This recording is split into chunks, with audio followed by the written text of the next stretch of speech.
Hey you guys, today I'm talking about Love and Hip Hop Atlanta Season 6 Episode 4. Okay, what did I just watch?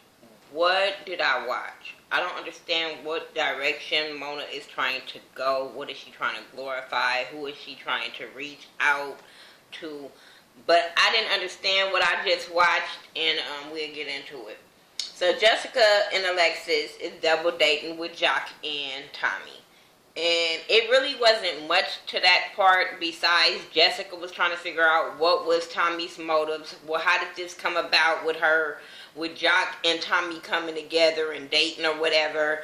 And I'm just looking like, okay, we all know that Tommy is on some get back shit. But Jock, what is your reasoning of going out with this girl, knowing she's enemies with the girl you fucking? Like, to me, you have no, I just don't like dudes like that. We all know Carly is messy. We know they're not in a committed relationship. But for a dude to just go out with somebody you know that y'all really have issues with, like, that just shows you what kind of nigga Jock is. Like, he a male bird. He is a bird too, and he gets on my nerves. Like, you too old to act like that. You got too many fucking kids. Moving on from that, because it was whatever. Because she just want Jessica to go run tell that, and I'm like, okay, but when she go run tell that, then are you gonna fight with Jessica because she went back and told? Because she just seemed like that type of person that all of a sudden, once Jessica go back and tell, then you're going to have problems again with her. Sierra we introduced to this new girl named Sierra. She's the CEO of a salon called The Glam Shop. So far, I don't know if I like her, but I like a black woman that's a business owner and about her business. I get that. I totally get that. But she has this assistant named Mariah. She says she has 13 stylists up under her. I guess her dude is maybe known in Atlanta.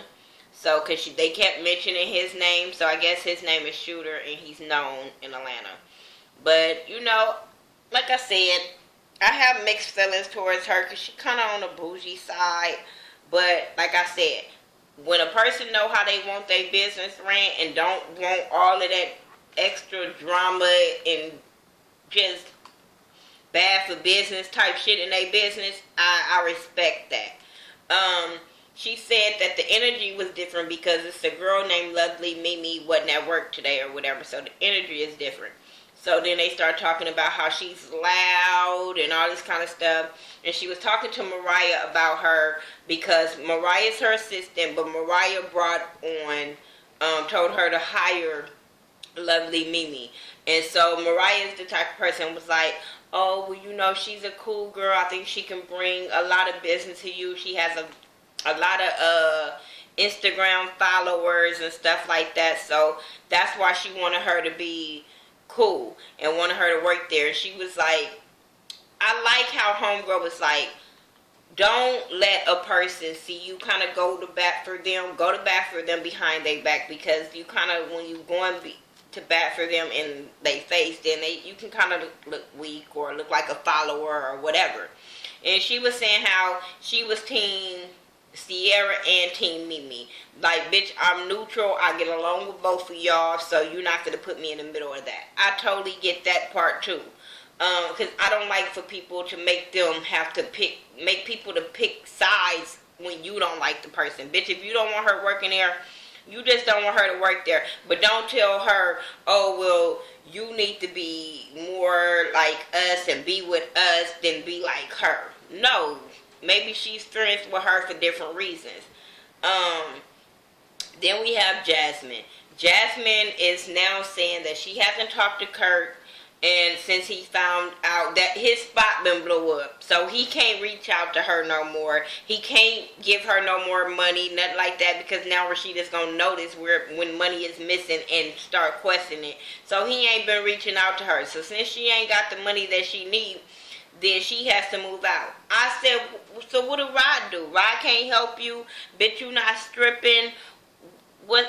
I don't understand why is Kirk income your only means of income, and you go with a dude, and the dude said he take care of you and your baby. I didn't understand that part. I feel like I was seeing some flashes or some shit. Anyway, so she says since Kirk don't want to talk to her, she's going to call the next bitch over there that's going to be able to get the word out. And none other than messy ass Cardi Red come up in there. And you know, Cardi want all the juicy tea. She wants to be in the know, and she feels like so she can get proof to take back to her homegirl type shit. But I'm like, no, you don't. You just want to know. And since this girl is willing to reach out and tell you all the drama, so you can be the carrier of all of the drama, and then get accused of being the messy person and all this. I don't understand why Cardi put herself in these positions to be the messy carrier. But okay. So, Cardi comes, they talking about the baby. Cardi sees that she's packing up, so she tell Cardi how she has to move and all that. Because she was like, you know this is Kirk's building, right? And she was just like, yeah, bitch, because he paid for it. You know what I'm saying? But, then they start talking about the baby. And she was like, well, he's not here, but he should be here at any moment. So, who walks in? Kiana and the baby. So she sees the baby and says the baby look like Kirk's, and the baby has this dimple and all this kind of stuff. I was with everybody else. That baby looked like a goddamn baby. I don't know who that baby looked like. That baby looked like a baby. He looked like Canaan. Hell.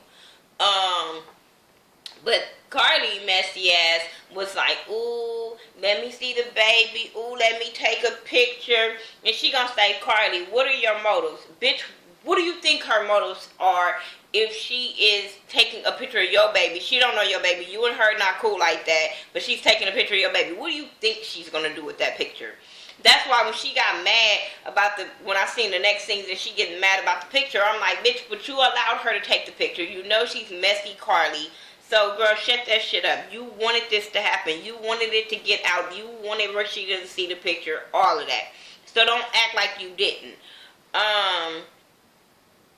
So, when she went to go put the baby up or whatever, that's when Kiana tells her that they're in a relationship and all this kind of stuff and how she fucked Kirk too. And Cardi cannot believe her ears. Now, one thing I can say, Cardi be wanting some tea, but then she always go and then always find out some extra shit that she wasn't prepared for. And I'm like, what is she supposed to do? Like, but she wasn't prepared for all the rest of the tea that she got. But she was just like, what the fuck? Like, what is going on? And I said, yeah, So now homegirl is saying, Jasmine is saying how she's going to force Kirk to do a DNA test because of him acting like, you know, they don't exist and they ain't his baby and he ain't been around his baby. Now she's going to force him to take a DNA test. That way you have to take care of your child. I said I'm all here for it. If that's his goddamn baby, you gonna make him take a DNA test because now that his spot is busted out, now he don't want to take care of the baby, but you been taking care of the baby?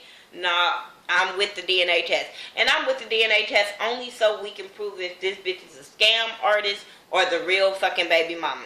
Either way, she's still a bird, but I'm like, I'm with it. I'm with the damn DNA test so we can stop with all the speculations or whatever. Mama D goes talks to Bambi about her and Scrap, and because ever since Scrappy have, you know, proposed to Bambi, her and Bambi have became in a good place. If she tolerates Bambi, she's allowed her in the palace, all this type of shit. So she goes talks to her. I like, you know what, and I always say this, I like Bambi because she doesn't take Mama D shit. She's going to tell her like it is. She's going to, you know, she not going to clam up because of who his mama is, and I respect that because Mama D was talking to her about him and she was just like, fuck that, he needs to grow up. And I agree with that. Scrappy needs to grow up. You talking about you want to marry this girl, but the moment you get mad you leave and go stay in a hotel. Who does that and saying that they want to get married? Yes, everybody relationship go through things, but the first thing, every time you get mad you leave. Not when y'all got a big enough house with no kids that you can go your ass in the next room, in the living room, the guest room. I don't know. But yeah, I'm with that too. Mama D don't like for nobody to talk about her son, but bitch, the hard truth is the hard truth. He needs to grow up. And she started crying, and she was like, I feel embarrassed. Like, we got engaged on national TV, and now that the season started, this is how we gonna start this shit back off. Like, come on. So she said the only way that they gonna fix things is through therapy. Well, Mama D said, can I work on it? I said, no, stay out of that. They need to work on that. You don't need to work on nothing. But yeah, she just said they just need to go to therapy and be able to talk about it, if anything. So then we get introduced to lovely Mimi. I wasn't ready. I don't know if I will ever be fucking ready. And it's not that I don't like her. She just too loud for me. Like, I would only be able to take her in fucking doses.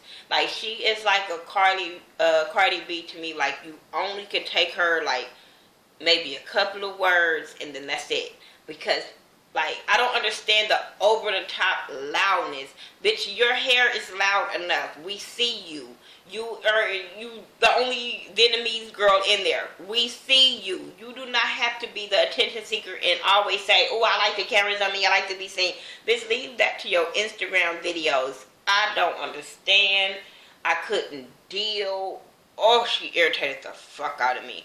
But she is meeting up with Tommy. But before we get into that, she give us the intro of her, and she says she's Vietnamese, she's from the DMV, so she was raised in like a little hood or whatever, so she like a little hood chick. I said, bitch, I grew up in the hood too. I'm a Compton girl all day, through and through, but I do not act like that. Oh my gosh, she irritated me. Then she said she's married to a fine black man, which is not the problem, but she said she was married to a fine black man and she got kids of every color. I said, what do that mean? What do that mean? Because, bitch, if you're Vietnamese and he's black, you got Vietnamese and black kids. You ain't got kids of every color. Oh, okay. But she's hanging out with Tommy because she doesn't know anybody in Atlanta. So, they at this jump place, and Tommy started talking about, she's trying to change her life. She tell us about her 2 daughters, and one is like her. I said, oh shit, the circle ain't broke, right? I'm just saying, you ain't grabbed that in the bud. If you said your daughter is like you and you know who you are, okay, but you ain't grabbing that a hold to that. Then she has another daughter that's the opposite of her, so she brought her to the jump place, and they were having a nice time. Only thing I had a problem is, why do y'all have on skirts at a jump place? I don't understand why you not dressed for the occasion. But hey, they had fun with the kids. They were jumping. Then they end up sitting down having a talk. And I just didn't understand the glorifying of this conversation. I understand Tommy saying how she's trying to get her stuff back on track and how, she wants to be a different person and stuff like that. I was all here for that. But when y'all are glorifying and hitting each other about being juvie sisters and how many mugshot bitches have, and y'all was locked up and y'all got so much in common, that's not nothing to be glorified on fucking TV, that we juvie sisters. I didn't understand that part. Like, Mona, why are we glorifying that these bitches are juvie sisters? Why do we keep glorifying felons? I understand they need jobs too, but I don't understand why we glorifying this shit. But they was talking about the parents, and a girl, Mimi was saying how, at first that she was a wild child, so she didn't understand, her parents didn't understand her, she didn't understand her parents, but they're in a good place. Tommy, on the other hand, said, hell, her and her mama ain't like that, it ain't about that, but she's trying to focus on herself. Then they start talking about why she went out with Yak and how, she don't like Cardi and why she was doing it on some get back shit. Homegirl called her petty. And I said, yeah, she's very petty for this. I don't understand. Bitch, is this did you tell Mona this is going to be my storyline? Let me go back and get at Cardi so I can get back on here. Because nobody else is paying you no attention. So I just didn't understand why. Okay, grown bitches want to just get back with people by sleeping with hoe ass niggas. I don't understand. It ain't like no jock is no damn prize. What are you winning by sleeping with Carly's man that's a hoe? He's not a prize. Bitch, what do you want to win? A baby? Because that's all he giving out his kids. Scrappy and Jasmine Burke. They start this scene off with them acting like they about to get together, and the whole time I'm like, they better be motherfucking acting, because I'm about to go in. They better be doing something. I'm about to go in. And sure enough, they were acting, because I was going to go all the way in on him and her. On him and her, because I'm like, this bitch know he's engaged, right? So I was going to go in. But, yeah, they were acting, and she's trying to help him or whatever. So after that, they start talking about his relationship with Bambi. I said, Bambi's going to have a problem with this. Is her and Bambi cool? Are they friends? Because you sitting there having this conversation with her, and you ain't had this conversation with your girl, it's going to be a problem, especially on national TV. I don't care what nobody say. That's going to be a problem. But he was saying how they always had trust issues. He don't know they going to get married, but he loved Bambi and he wants to marry her and all this kind of stuff. And I'm like, nope, shouldn't get married. I like y'all as a couple. I think maybe if y'all get off of social media and get off of reality TV, y'all will work. Because I do like them as a couple. I think they really love each other. But they're going to always have trust issues, especially after the shit he done, but I'll get into that. So Tommy, Mimi, Jessica, they go to this strip club, and they invite Mariah. Mariah invite this new girl from Houston named Treasure. I said, this is not Love and Hip Hop Atlanta no more. This is just Love and Hip Hop. I'm just saying. But Mariah with that hair. Why? Why did you have that hair on? I don't know. I didn't get it.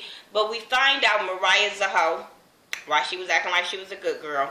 Y'all know she cute in the confessionals, but she looked like, I'm just saying. But she a hoe. Period. Hoe. Her homegirl Treasure a hoe. Period.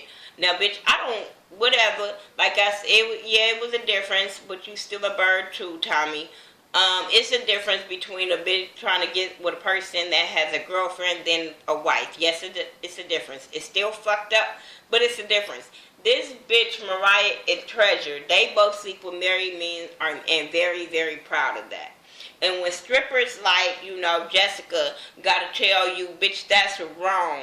Bitch, when the strippers gotta tell you, bitch, that's nasty and wrong, bitch, something wrong with your morals. Like, I don't understand this, why we glorifying this either. I don't understand why we glorify. Maybe we just over here exposing bitches because, bitch, no. Now everybody, man, that y'all better not go around nobody's man, because everybody gonna look at y'all and be like, bitch, I'm gonna put hands on you. Because y'all gonna go on national TV and glorify that you guys sleep with married men. And cool with it. It ain't my problem. He didn't commit to me. No, he did not commit to you. But bitch, like for real? Like this is what you glorifying for real? I didn't understand that. Tommy wasn't feeling them bitches. Tommy was not feeling them. But Tommy, like you throwing stones at them like your ass is any better. Like bitch, you are doing something just as wrong. So you can't throw stones at them or try to be judgmental towards them when you doing some fuck shit yourself. Yeah, I wasn't feeling that. When she said she had no love for Carly, never have and never will, I said, well, bitch, what's the problem? Why you acting like y'all was friends and she stole your man? Then if you never had love for her, why is it a problem that she slept with him? Bitch, she didn't have no loyalty to you. Y'all wasn't friends. So you gonna be mad at every bitch that he fucked? Like, girl, shut up. Yeah, when she called them bitches corny friends, and they just sat there, I said, oh, y'all punks, okay, whatever.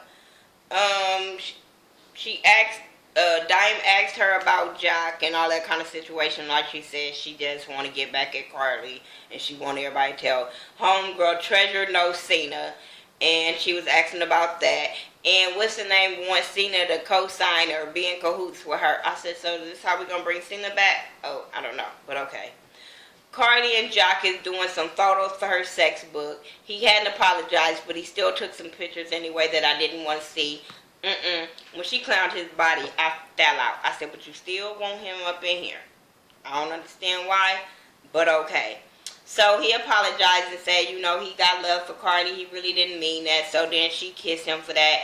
Then they start talking about the whole drama with Kirk and Rod and Jasmine and how she seen the baby and how Rod and go with Kiana and Jasmine. So all of a sudden, Jock started thinking, Jasmine. I said, nigga, you was sitting there having a whole conversation with Jasmine. Oh, now you all of a sudden remember a Jasmine, but you didn't remember Jasmine when you were sitting there talking to her. When you said, oh, this is Jasmine. This is my homeboy Kirk's girl. Like, you already had knew her and had a, you know, relationship, like personal relationship, like a friendship wise. So all of a sudden now all of this accusation is coming out. Oh, I remember a Jasmine, and I remember a Jasmine had a freaky friend, and I'm like, oh, so you didn't remember that when you was having that conversation with her, when Cardi thought you was smashing her, now all of a sudden you remember smashing her? Like, boy, this whole shit of them all of a sudden trying to make her seem like this scam artist and all that, I'm just like side-eyeing, and them trying to make like Rashida and Kirk is the good people in this situation. No, he still fucked her. Period. But he tells Carly how he slept with her or whatever. She was like, you a hoe. I said, well, shit, you are too. So why y'all all mad that everybody hoeing around? But he's saying how that he needs to talk to Rod and tell Rod and all this type of shit. And I said, yeah, because remember he told, oh boy, last time when he was smashing was it Tierra that he was smashing? Yeah. When he had to tell the little short dude? Yeah. So I do say that he will tell a dude if he's smashing his girl. I say, well, you better hope you prepare for the consequences. That's all I'm saying. But he said that he used protection so it ain't his baby. All of a sudden, then we see what he say next week. I'm like, that's why I don't believe this story of them trying to bash this girl. That's why I'm ready for the DNA, which I thought it came out that it was his baby. So now I'm getting mixed things. It ain't his baby. It is his baby. I don't give a fuck. I ain't got to pay for the baby. But I just looked at Jock like, wait a minute. Hold up. You told Carly you had protection, but then now we see the next scenes. It's like, oh, I might be. Boy, shut up. Oh, the dimple made me think about it. Okay. But he said he gonna, because she was like, well, you gonna talk to Kirk? And he was like, I'm gonna tell him to pray. No, tell him to go take a DNA test and go deal with this situation so we can get past this. What are we praying about? Scrappy and Bambi, Mama D set his ass up. She told him to meet him at this community center. He met up there, and she pushed him in the room. When he goes in the room, it was Bambi and his daddy and his stepmama. I said, oh, it's serious. That you got his daddy out here is serious, but I guess they relationship counselors. So they was able to sit down and talk to them. It didn't go nowhere because they were still arguing. But what I did say was, because they both, like I said, they both love each other. They just really, like you said, difficult people to be with because they do love each other. But they both so headstrong that they don't know how to communicate with each other.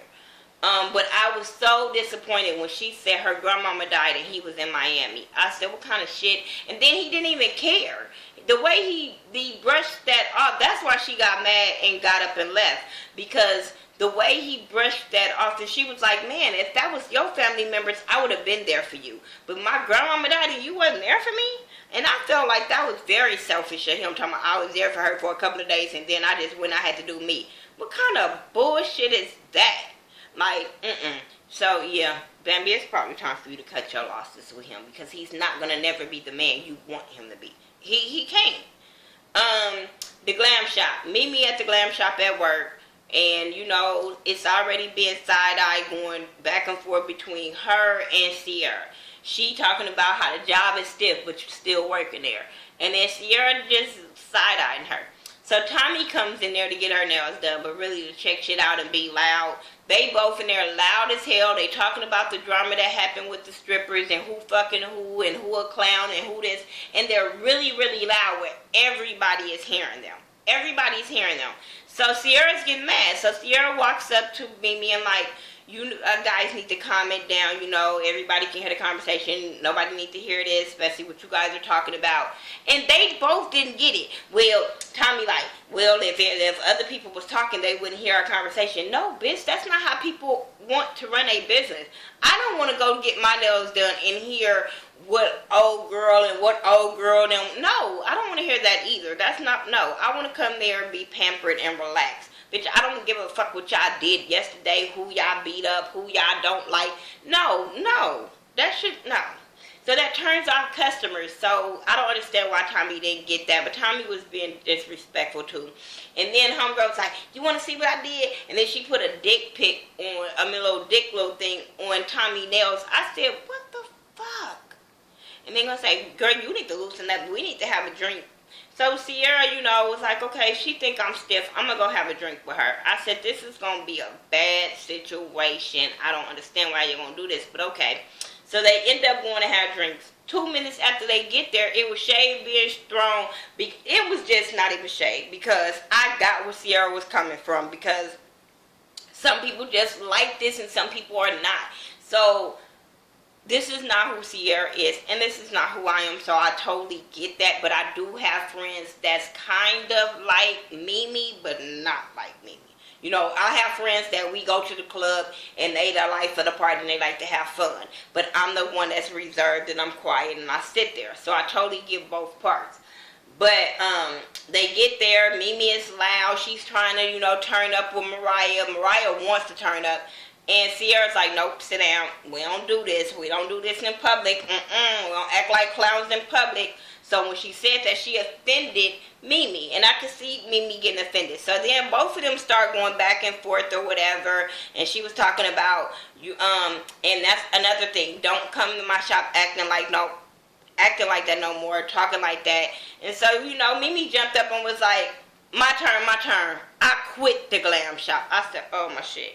So then they start going back and forth, whoop, whoop, and then Sierra was like, she wants to be black. That bitch Mimi said, she was like, I ain't gotta be black to beat your ass. I said, oh, no, you don't. No, and you're nowhere near. But no, you don't. And I hate when people be like, oh, people trying to act black. No, bitch, because all black people don't act like that, so don't put that on us. No, that bitch is just loud and hood and ghetto, so don't put that shit on everybody that's black. No. But I wasn't mad that homegirl was ready to fight. I just was like, oh, this is too much for me. I can't deal. It's too much. It's too loud. It's too. I don't glorify this type of shit. So I don't understand. Yeah, maybe y'all can tell me how y'all felt about this whole situation. I'm about to go watch my other vlogger family so they can see. Well, I can see what they see about Mimi because I wasn't ready for Mimi, Treasure, Mariah, none of them. I'd rather just deal with Tommy and Jessica. Them the only two birds I want to deal with right now. And Carly. I can't. I just can't. Alright, y'all tell me how y'all feel. Follow me on all social media sites by Thaghettoview, THA, not THE, and I'll talk to you later. Peace.